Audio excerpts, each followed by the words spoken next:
Welcome to Digital Marketing 101. My name is Nuno Tavares from Automated Marketer, and today we're going to help you fully understand what digital marketing is. Make sure to stay tuned the entire video as we show you some key concepts and strategies that are going to help you generate more revenue, more clients, and sales through the use of digital marketing. We're also going to help demystify what digital marketing is and break it down step by step and component by component. So make sure to stay tuned through the entire video.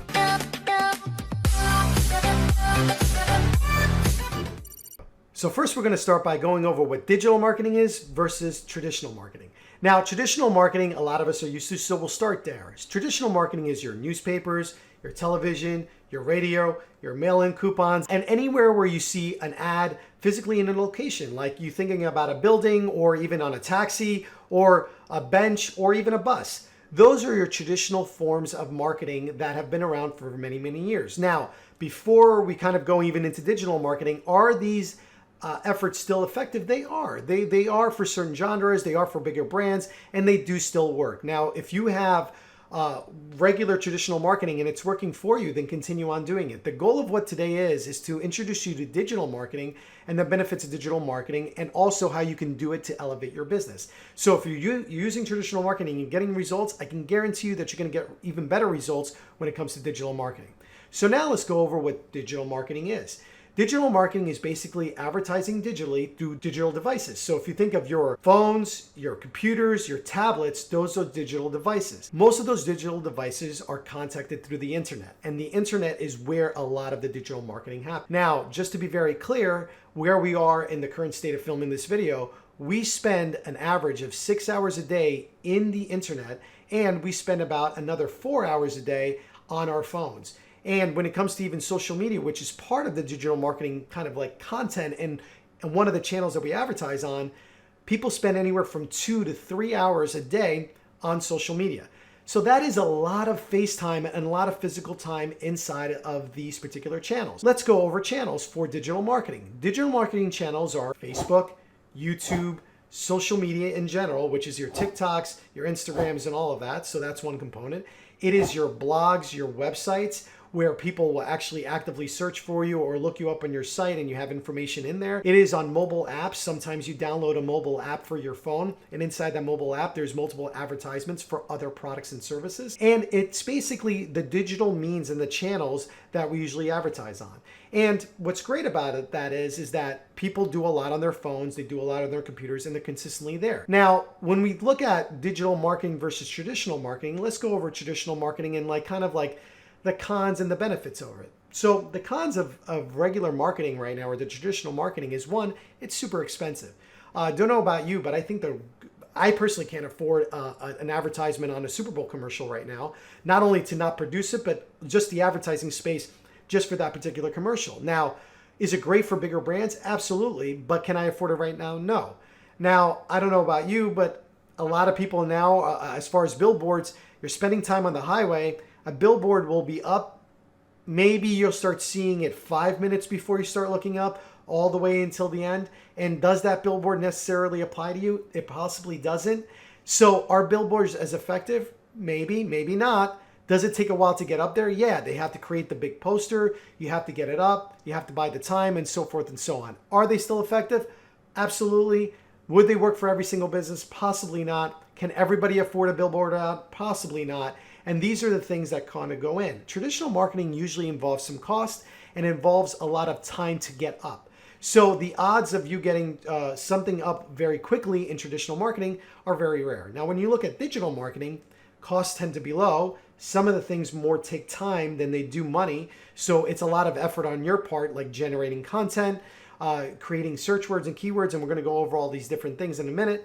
But more importantly, it's more time consuming, but it's easier to get up.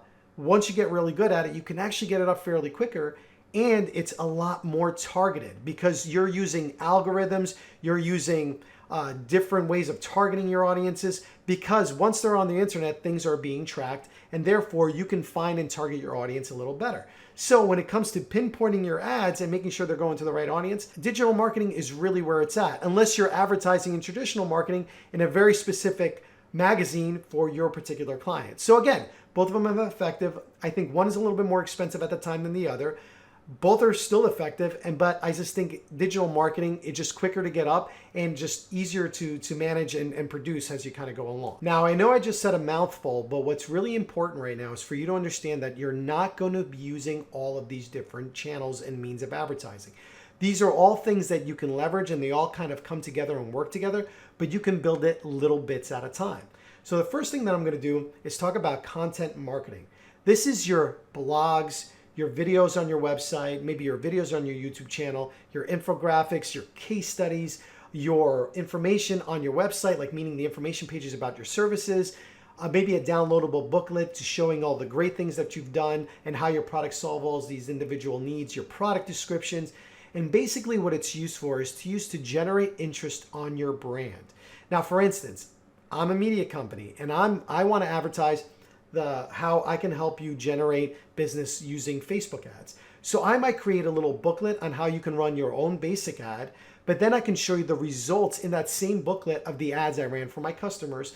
So then it generates some interest and you're seeing how, wow, I can do it on my own. And then after I try to do it on my own, maybe I can hire a professional that can do it a little bit better. Now, just like a painter of the home, I can go ahead and try to paint my house. I've tried it. It looks awful. I don't recommend it for anyone unless you're a professional painter. So guess what? I'm going to hire a professional painter. Luckily for me, my wife is a professional painter. She does an incredible job. So therefore, that is covered. But the point of it is, if I was to show the results on my page or create content or maybe a booklet to show all the great painting jobs that I did, it now creates content that people can absorb when they start understanding about my particular business. And that's what we kind of call content marketing. All right, so now let's talk about search engine optimization. So search engine optimization is something you can personally do to your site or you can hire somebody for. And what it does is basically creating content around what you want to be searched for. So for instance, if I'm a painter and I want to be searched for painting in my area, I would have to optimize my site to have words or keywords or key phrases that associate when somebody searches on Google, Yahoo, or Bing or any other search engine, that I'm coming first in that area when somebody's searching for that. Now, there are different ways that you can do that. You can create content like blogs, like we mentioned before. You can create content like downloadable, like kind of infographics that you can put into a small document that people can download. And using keywords and the way you structure your content inside of your website will get people to go to your website. Now, there's plenty of courses and videos on how to do this throughout the internet. It's really not that hard. It is time consuming. But the good thing about it is if you don't have the time to do this, you can actually hire professionals to do that. So with that being said, then you have your website optimization. Now, website optimization involves a few things. You're talking about your website speed. Now, the faster a site goes up and the faster you're able to load it on your phone matters because Google, because it has a very smart algorithm, same thing with Microsoft and Yahoo, if your site takes too long to load and there's another site out there that's offering the same services and it's using it to do the same thing, they're going to show up first before you because your speeds are not there. So speed is important. The way a site is structured and making sure that it's mobile optimized, meaning you can see it on your phone, is incredibly important. That is part of website optimization. And making sure like things like a meta tag. A meta tag is basically the overall title of your page to the internet. That also needs to be done. Now, all these things, again, are very easy to learn. You can just search it on internet, and again, or you can hire a professional in order to do that. But it is part of like the optimization of the web entirely. And then when it comes to search engine optimization and website optimization, they kind of work hand in hand.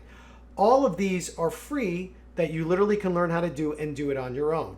So super important, but awesome resource for you to start in kind of your digital marketing journey. Great place to always start is definitely optimizing your website and definitely starting on some just light SEO. You don't have to go crazy with it. Again, SEO, it's its own universe, but easy to implement, very easy things to do that you can do to just generate and pop up your site. Now comes to the part of my favorite part of digital marketing, which is pay-per-click. There is nothing more effective than pay-per-click. The reason being is you have a specific offer that goes to a targeted audience in a specific format. And the cool thing about that is if I was a dog groomer in a local area and you happen to search for me, the fact that you're in my area, the fact that you typed in the word dog groomer, and the fact that I'm showing up first is very effective when it comes to generating sales, leads, and anything else. Now, when you think of pay-per-click, Google Ads is the first one that comes to mind because basically people click an ad that is either on a website, that's in a text, or in a video, and that is pay-per-click. Now, social media has two parts to it because that's the next avenue we're going to go to. Social media has an organic piece and it has a paid advertising piece. Now, for instance, if you think of Facebook, Facebook has an organic reach. So if I have 5,000 friends that all live in my area, I can literally put in an ad or just a post that says, hey, my dog grooming services are off by 25% this month. If anybody's interested, please let me know. Call me now. Organically, just threw in a post. There you go. My advertisement's out. Facebook also has the ability to run an ad to people that are not my friends in my local area that are very interested in dogs of my dog grooming services. What's really cool about both pay-per-click and social media advertising is that there are very specific audiences that I can target. There are very specific areas and radiuses that I can target. So unlike the traditional marketing where I'm using a billboard ad and all the people passing in the highway are looking at my ad and might or might not be interested, I can target in Facebook or in Google people that have an affinity to dogs, meaning they are dog lovers or people that visit certain sites. So it makes it really easy to target people in my local area that have a dog.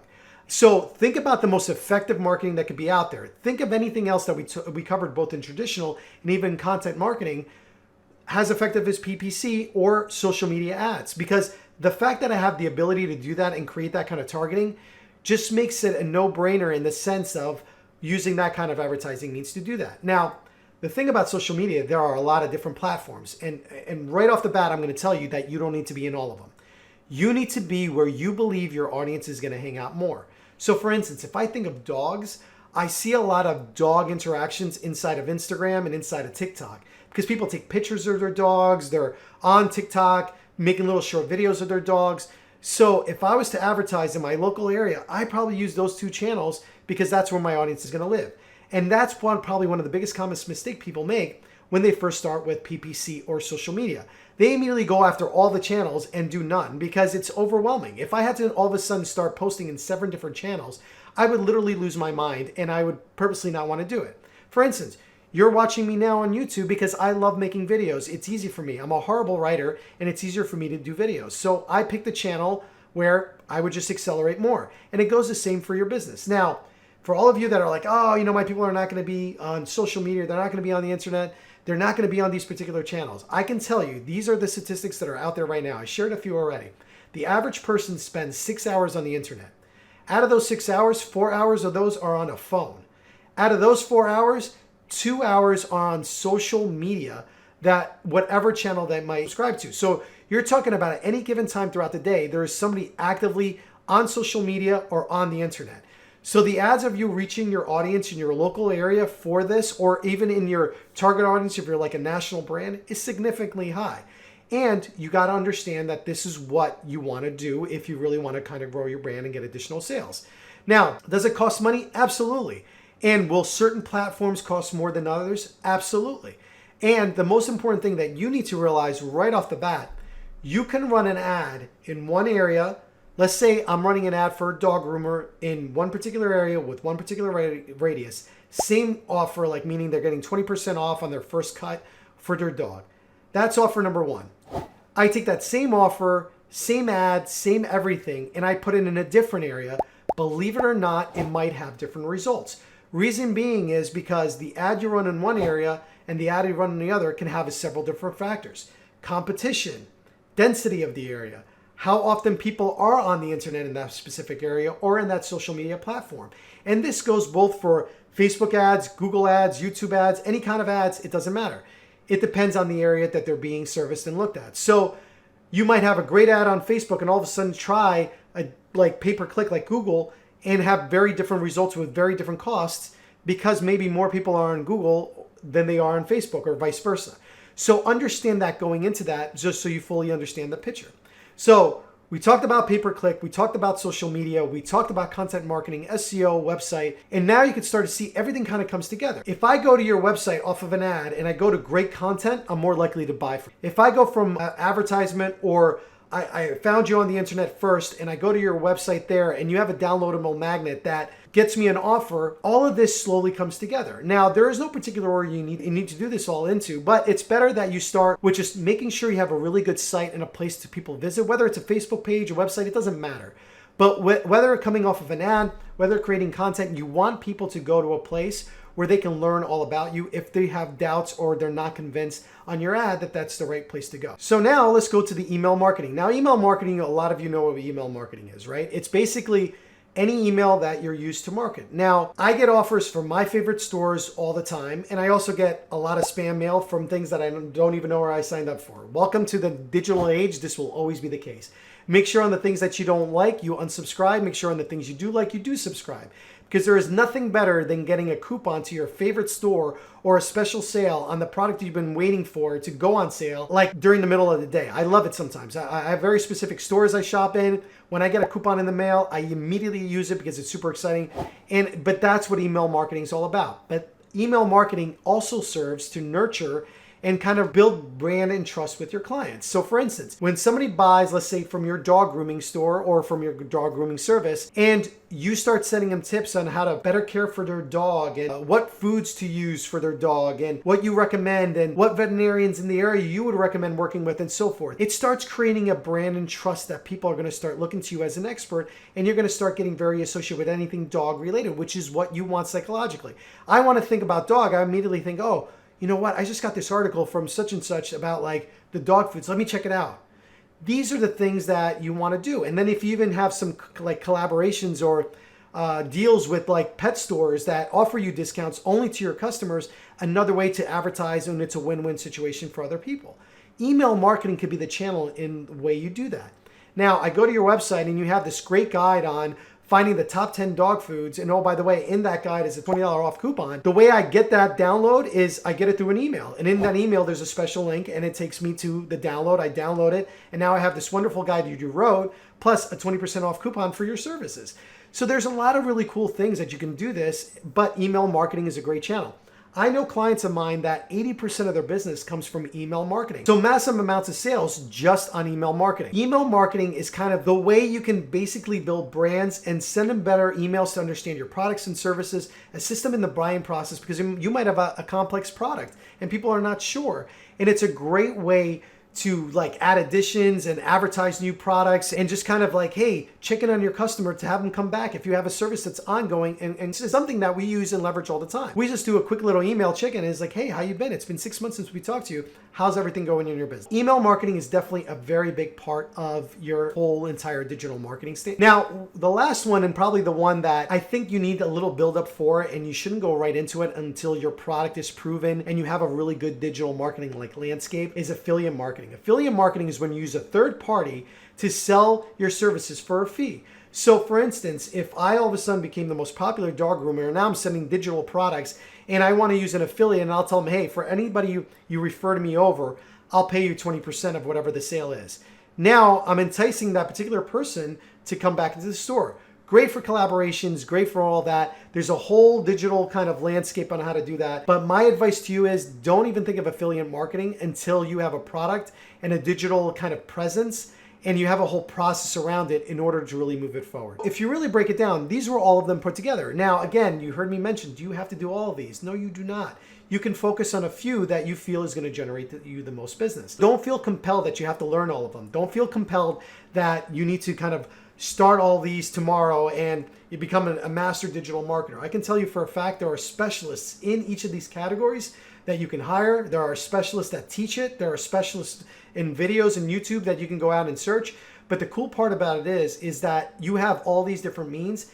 Pick one or two, go after it, and it just creates a different revenue source that you can leverage and use. Some of it's free, some of it's paid, but regardless of which, it's just a different way. If you're struggling to get your brand out there, if your business is slowed down, or you're not seeing the results that you want, here are all the different avenues you can go ahead and choose. So now that we've gone into all the different kinds of content that is out there and the different channels that you can leverage to really expand your digital marketing, now let me really talk to you about one of the biggest misconceptions about digital marketing and how people confuse it. There is two categories in digital marketing. There is brand awareness and there is direct response.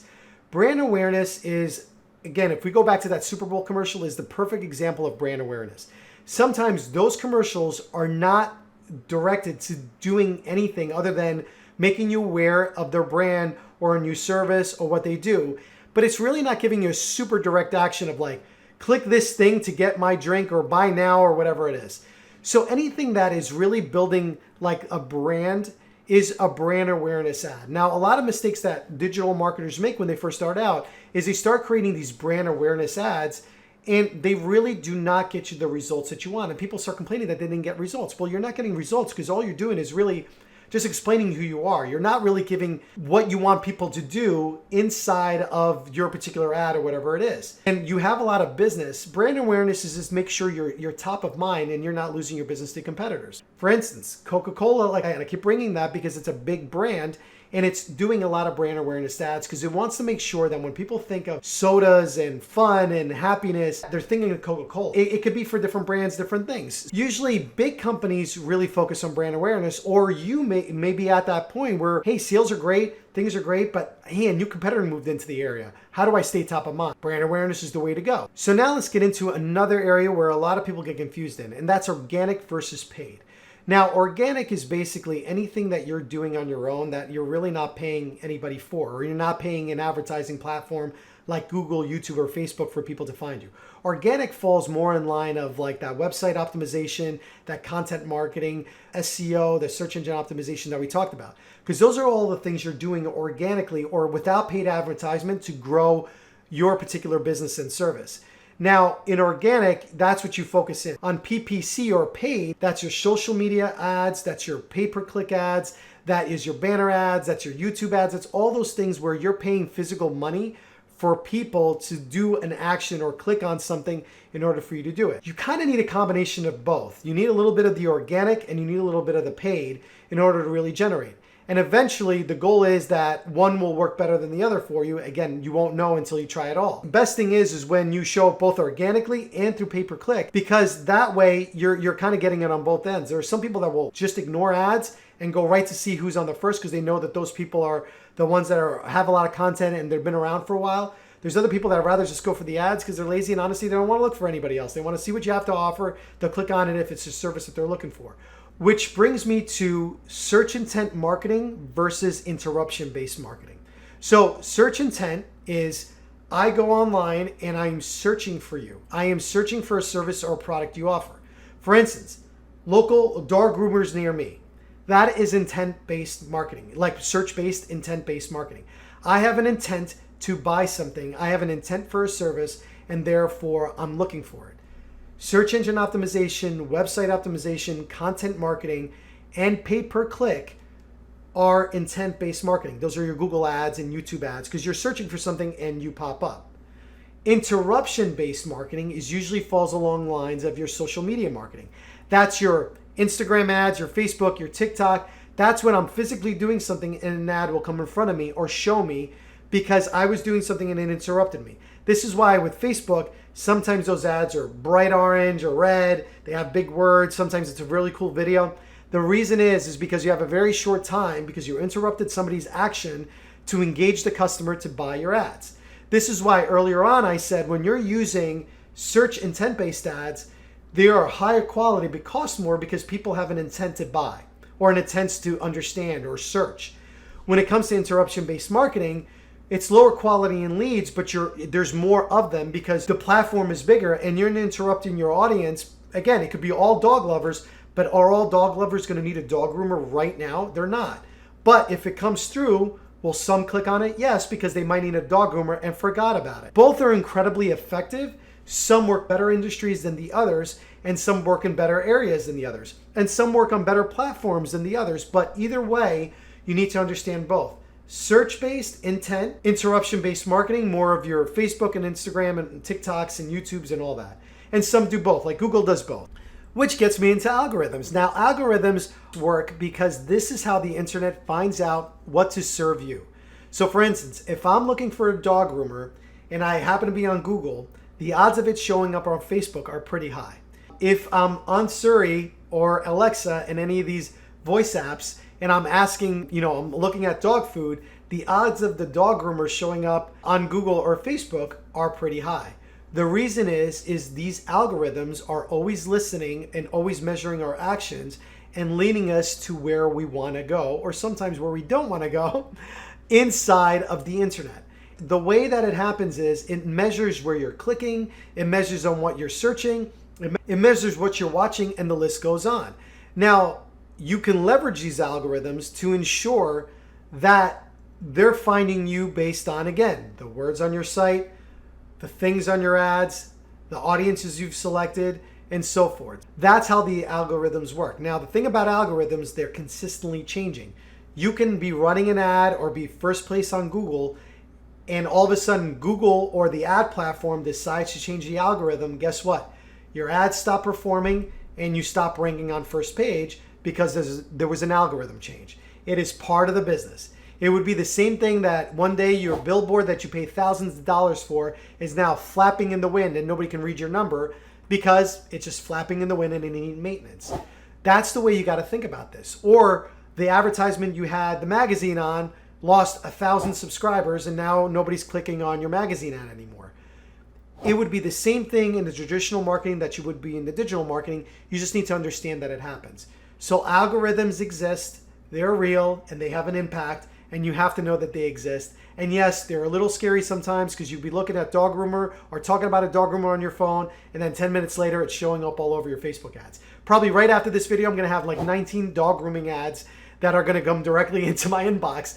But that's exactly what the algorithm and things are meant to do. Now, the good thing about that is that these same algorithms are going to help you one day. Now that we talked about digital marketing, it's time to talk about the tactics and the digital strategy that you have to have behind digital marketing.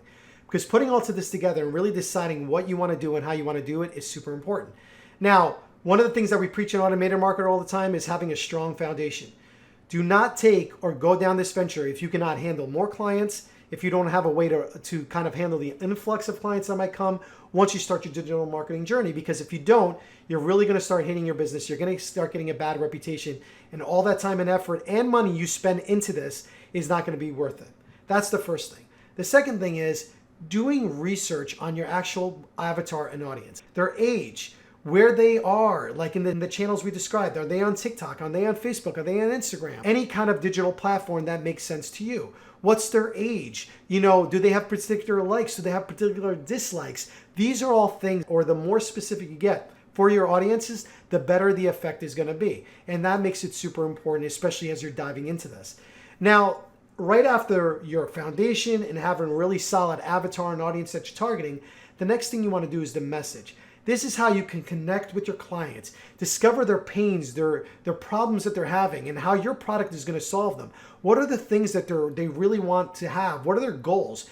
And how does your message correlate? How does it fulfill what they're looking for? And then one of the most important things after your message is the actual offer. From experience, your offer is probably one of the most important things before you start running ads that you got to figure out.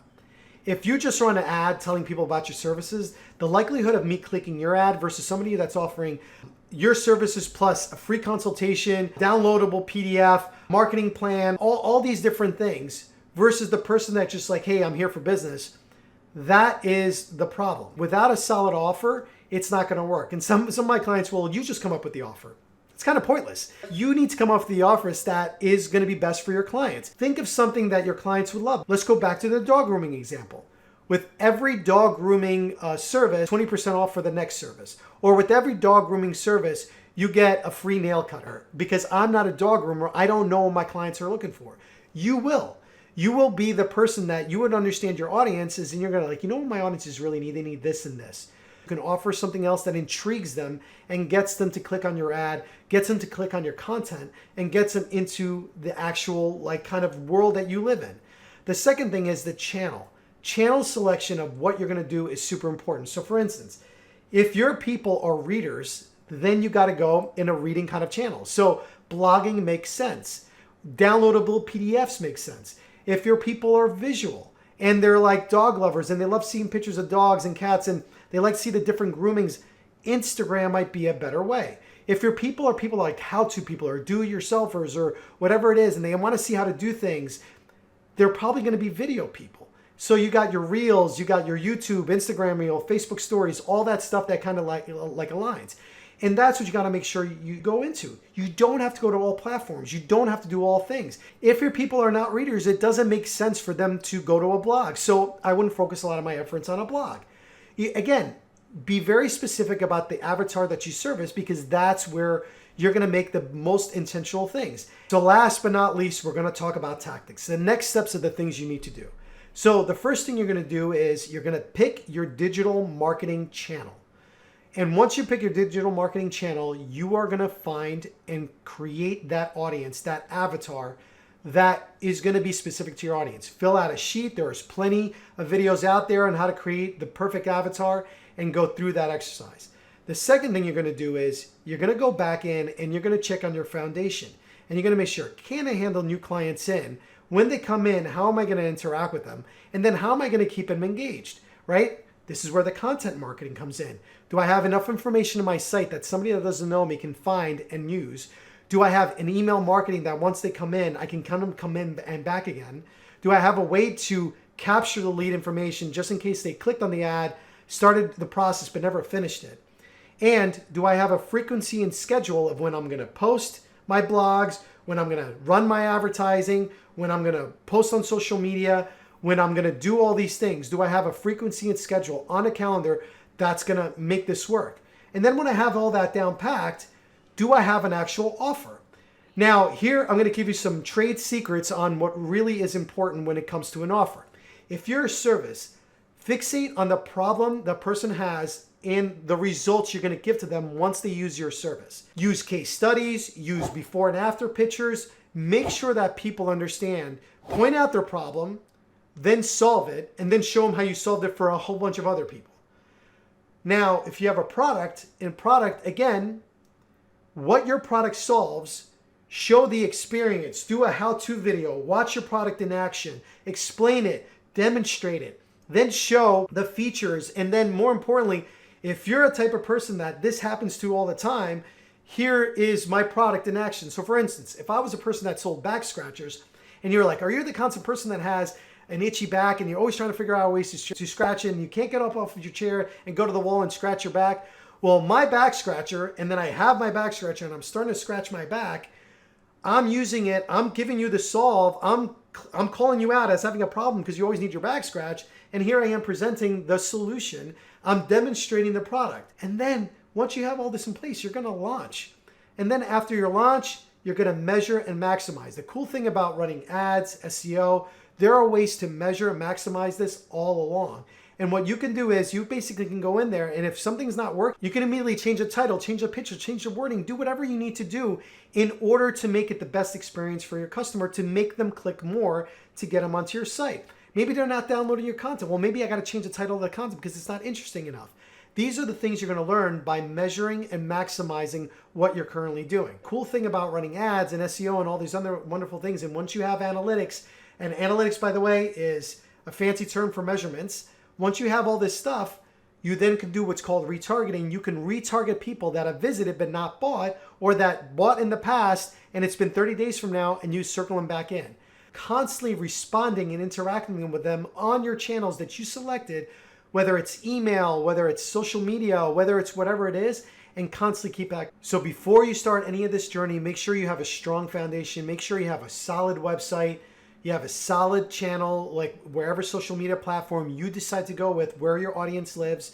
Make sure you have a professional email and that you're doing all the things you need to do inside of social media. And if you don't have any of these things, our channel is focused on getting you from basically no online presence to a massive online presence. We have an ongoing series that we literally tell you from start to finish how to bring your business online, how to do all these things. And we even have website rescue where we take outdated sites and we show you what we do with these sites more prominent, more present, and everything else. So if you enjoyed this video and you want to have more, like and subscribe our channel. Make sure you turn the notifications on, because again, we're going to have these ongoing courses that are going to tell you and show you how to get your business online.